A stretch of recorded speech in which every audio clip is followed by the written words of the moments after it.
Bismillahirrahmanirrahim. Assalamualaikum warahmatullahi wabarakatuh. Izin memperkenalkan diri, nama saya Vivian Dini Habibah dengan NIM 1906136.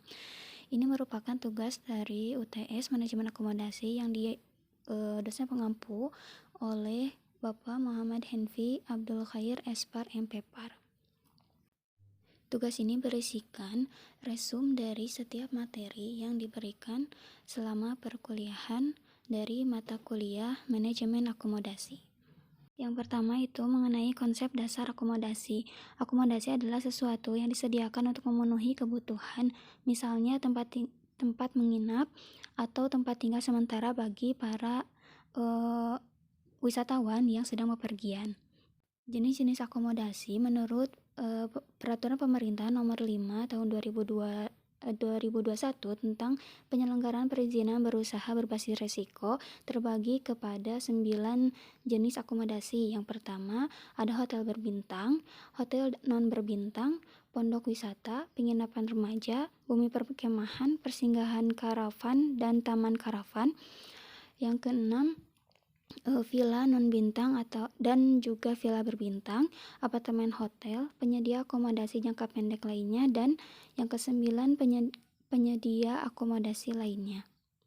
Sedangkan penggolongan akomodasi terbagi kepada dua, yaitu akomodasi komersil dan akomodasi non komersil.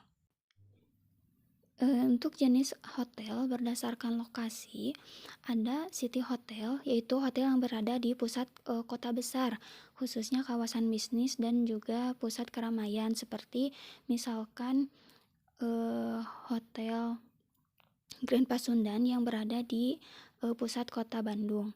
Kemudian ada motel yang berada di jalan penghubung, di antara jalan-jalan penghubung antar kota seperti di rest area sebagai tempat persinggahan.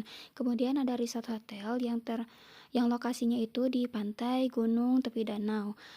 Dan juga ada residential hotel, hotel yang berada di kawasan pemukiman dan jauh dari pusat keramaian.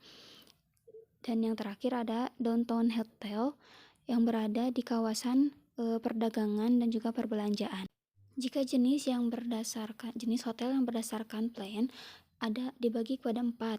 Yang pertama itu ada full American plan, harga kamarnya itu sudah termasuk 3 kali makan. Kemudian ada modified American plan, harga kamarnya sudah termasuk 2 kali makan. Dan ada European plan, harga kamar yang tidak termasuk biaya makan. Dan ada continental plan, harga kamar yang hanya termasuk sarapan atau 1 kali makan, yaitu sarapan saja. Dan hotel yang berdasarkan tujuan kunjungan wisatawan ada terbagi kepada 5 jenis hotel, yaitu ada business hotel. Yang pertama, business hotel untuk wisatawan atau tamu yang melakukan kegiatan bisnis atau business traveler. Yang kedua, ada tourism hotel untuk tamu yang melakukan perjalanan liburan dan kegiatan litur dan lainnya, leisure. Kemudian ada pilgrim hotel untuk tamu yang melakukan perjalanan ibadah atau ziarah keagamaan. Yang ketiga ada kasino hotel. Yang keempat ada kasino hotel. Hotel untuk tamu yang ingin melakukan kasino, ini sangat tidak ramah muslim ya. Kemudian ada kur hotel untuk yang melakukan pengobatan dan perawatan kesehatan. Biasanya ini berada di Singapura. Yang selanjutnya ada jenis hotel berdasarkan bintang. Nah, tingkat bintang pada hotel dispesifikasikan menurut jumlah kamar, besar hotel, dan fasilitas yang tersedia. Kemudian tadi kita membahas mengenai jenis-jenis hotel, sekarang masuk ke jenis-jenis wisatawan dan akomodasi yang tepat. Ada 5 jenis wisatawan untuk melakukan atau memilih akomodasi yang tepat. Yang pertama, ada the casual traveler, yaitu wisatawan yang ingin menginap di hotel yang berkelas dengan fasilitas dan pelayanan yang berkualitas. Biasanya memilih hotel bintang 3 ke atas gitu, bintang 3 sampai bintang 5. Kemudian yang kedua ada the backpacker. Wisatawan ini memilih akomodasi dengan tarif yang murah dan tidak masalah jika harus berbagi kamar mandi. Jadi lebih mementingkan ada tempat istirahat gitu, untuk istirahat. Kemudian ada luxury hotel, the luxury traveler, wisatawan yang lebih memanjakan dirinya dan atau lebih banyak menghabiskan waktunya itu di penginapan. Kemudian ada the family traveler. Wisatawan ini lebih mementingkan kenyamanan anak-anak karena akan membawa keluarganya. Dan yang terakhir ada the flexible traveler. Nah, wisatawan atau traveler yang ini flexible traveler ini tidak memiliki persiapan khusus untuk berwisata, untuk traveling gitu. Nah, jenis akomodasi yang bisa dia pilih, jadi pilihan dia gitu, yaitu karavan atau homestay. Ada 6 jenis kriteria penilaian reviewer hotel. Yang pertama itu menurut lokasinya, mudah dijangkau atau tidak. Kemudian ada sleep quality, kualitas tidurnya. Kemudian ruangan yang disediakan. Kemudian service, pelayanan yang diberikan, value, dan juga cleanliness, kebersihan yang ada di akomodasi atau hotel tersebut. Sebuah penginapan terbentuk dari 5 karakteristik. Yang pertama, location, lokasinya. Kemudian yang kedua, mix of facilities, yang termasuk ada bedroom atau ruang tidur, restoran, public room, foundation room, dan leisure facilities. Kemudian yang ketiga ada image, yang keempat service it provides, dan yang kelima ada price charge. Selanjutnya membahas mengenai bagian yang ada di hotel, yaitu front office department. Front office department ini merupakan suatu bagian paling depan dari suatu hotel yang berfungsi sebagai penjual kamar dan sering disebut dengan selling room. Nah, FO ini adalah hal pertama kali yang dinilai oleh tamu saat memasuki suatu hotel, baik langsung maupun reservasi melalui telepon. Nah, menurut Richard Seahead tahun 2000, tujuan dari FO atau front office hotel ini adalah yang pertama, meningkatkan tingkat hunian kamar serta pendapatan hotel dari tahun ke tahun. Yang kedua, meningkatkan jumlah tamu yang berlangganan. Yang ketiga, memenuhi kebutuhan dan kepuasan tamu secara baik, tepat, dan cepat kepada tamu. Dan yang keempat, membentuk citra hotel yang positif. Fungsi dari FO departemen ini yang pertama sebagai administrator, yaitu mencatat reservasi, memeriksa pembayaran tamu, serta menangani rekening tamu, dan juga mengurusi tentang laporan statistik dan keuangan.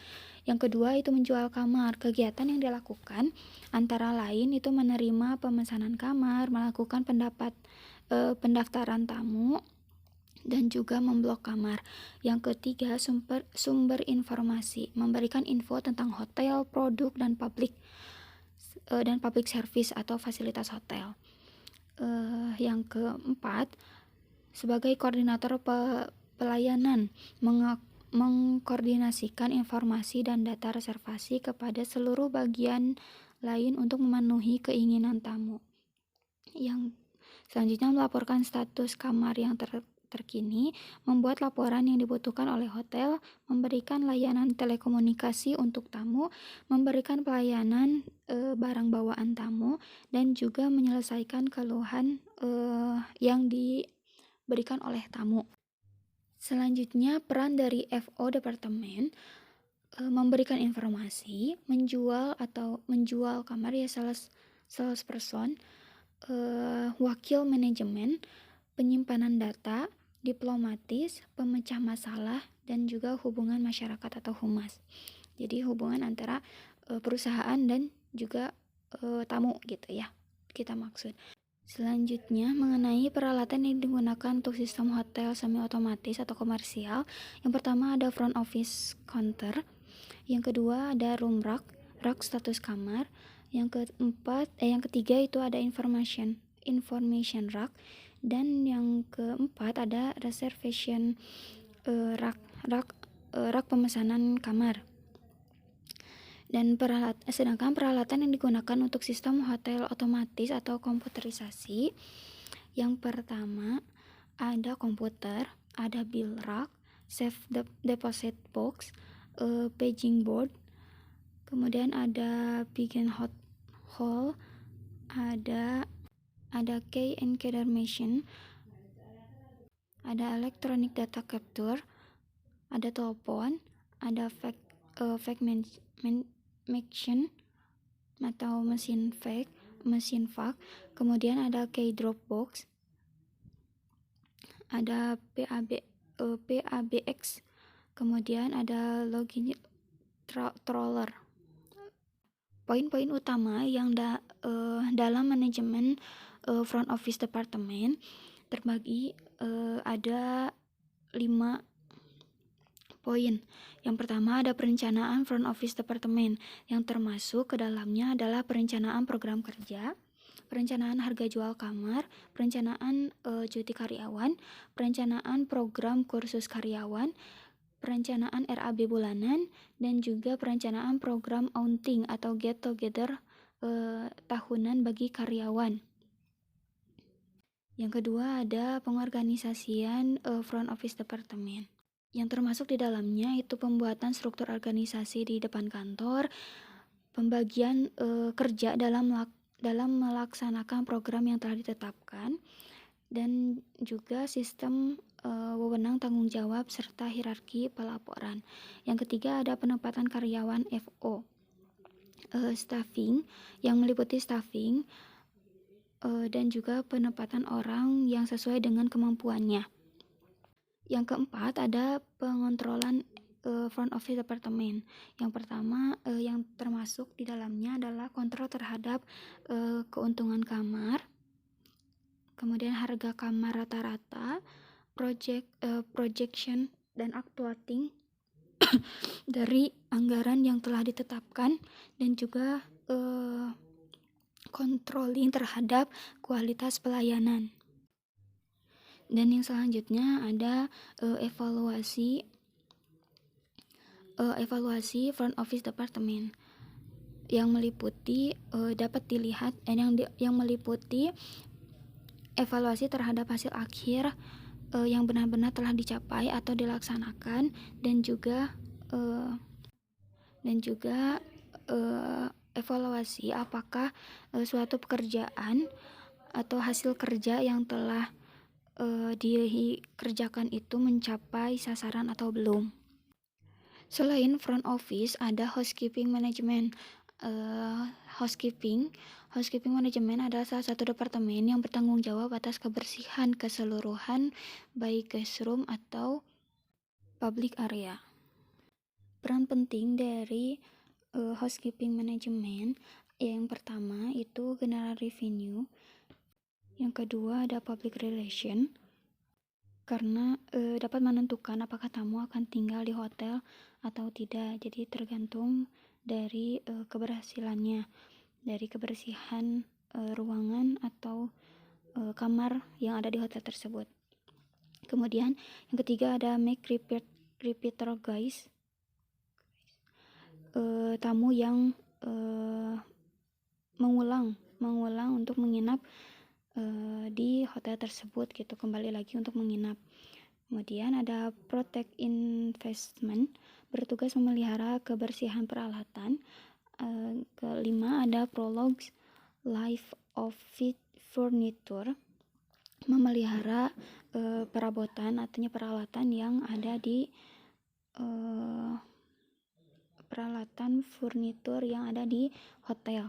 Kemudian ada largest budget, yang meliputi biaya gaji besar karyawan dan juga anggaran dana besar.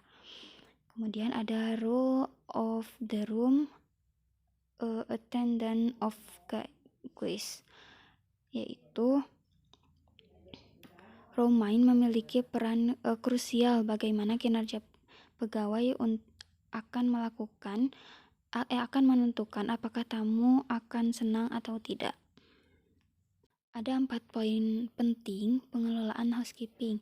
Yang pertama itu manajemen of people, equipment, dan supplies. Yang kedua ada preservation of building finish dan fabric and furnishing. Yang ketiga ada controlling cost. Yang keempat ada keeping record. Bagian dari hotel yang ketiga ada food and beverage management. Terdiri dari 2 ruang aktivitas. Yang pertama ada reserve producing area, yaitu yang termasuk kepada yang meliputi restoran, bar, dan banquet. Kemudian yang kedua ada support service area, yaitu dapur, store, dan dishwashing.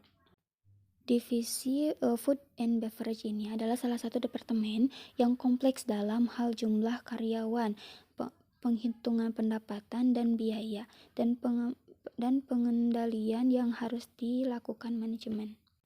Yang menjadi tanggung jawab food and beverage produk ini, yang pertama itu mengelola bahan makanan yang asalnya mentah menjadi hidangan siap saji. Kemudian mengelola bahan makanan dan minuman yang sesuai standar kesehatan dan pengolahan. Yang ketiga, menciptakan banyak menu kreasi makanan dan minuman dari satu bahan menjadi hidangan yang lezat. Dan yang keempat, menciptakan ciri khas hidangan sehingga pelanggan dapat mengenali hidangan yang disajikan dari hotel tersebut khas dan hanya ada di hotel tersebut. Kebijakan dalam food and beverage operation yang ada 3, yaitu kebijakan keuangan, kebijakan produksi atau catering policy, dan ketiga ada kebijakan pemesanan atau marketing policy. Selanjutnya membahas mengenai pengelolaan keuangan hotel. Tujuan dari perusahaan dipandang dari 2 sudut yang berbeda. Yang pertama ada maksimasi profit, keuntungan, yaitu bersifat jangka pendek dan segala keputusannya didasarkan pada perolehan keuntungan yang lebih besar atau profit middle. Dan yang kedua ada maksimasi wealth, yaitu kemakmuran, berupaya untuk meningkatkan kemakmuran para pemegang saham atau investor dengan jalan menjaga keuntungan dan kelangsungan hidup perusahaan. Penjualan produk dan jasa pada hotel itu mempunyai keunikan tersendiri, yaitu produk yang dijual merupakan kombinasi antara barang dan jasa. Kedua, penjualan pada usaha hotel biasanya mempunyai volume yang tinggi dengan harga individu yang relatif rendah hingga sama dengan usaha retail. Yang selanjutnya produk yang berbentuk barang yang dijual dihasilkan melalui proses produksi seperti yang dilakukan oleh perusahaan manufaktur. Dan keunikan selanjutnya dari hotel itu perusahaan harus mempunyai ketersediaan kapasitas untuk dapat menjual produk berupa jasa, dan juga penjualan atas produk dan jasa dibebani pajak dan servis. Selanjutnya ada penerimaan kas dan pengeluaran kas, merupakan transaksi dari penagihan dan penjualan tunai harian yang dimana hasil penagihan, penjualan tunai, dan pengeluaran kas harian dicatat dalam buku khusus yang disebut dengan buku kas dan bank. Dan ada yang selanjutnya ada pembelian produk dan jasa untuk efisiensi dan mempermudah mempermudah pekerjaan bagian akuntansi, transaksi harian, pembelian produk dan jasa dicatat di buku jurnal khusus pembelian, dan di akhir periode akuntansi dibuatkan jurnal pembelian. Dan yang terakhir ada payroll atau sistem gaji. Karena di hotel ini terdapat dari beberapa departemen, maka bagian personalia ini membuat rekapitulasi daftar gaji, upah dan juga pajak yang sesuai dengan departemen, yang sesuai dengan setiap departemen di mana karyawan tersebut bekerja.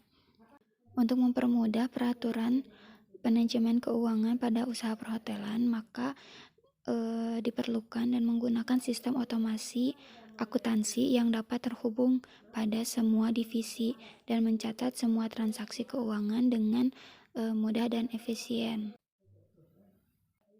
Baik, sekian resume materi dari mata kuliah manajemen akomodasi. Mohon maaf bila ada kesalahan kata dan juga materi.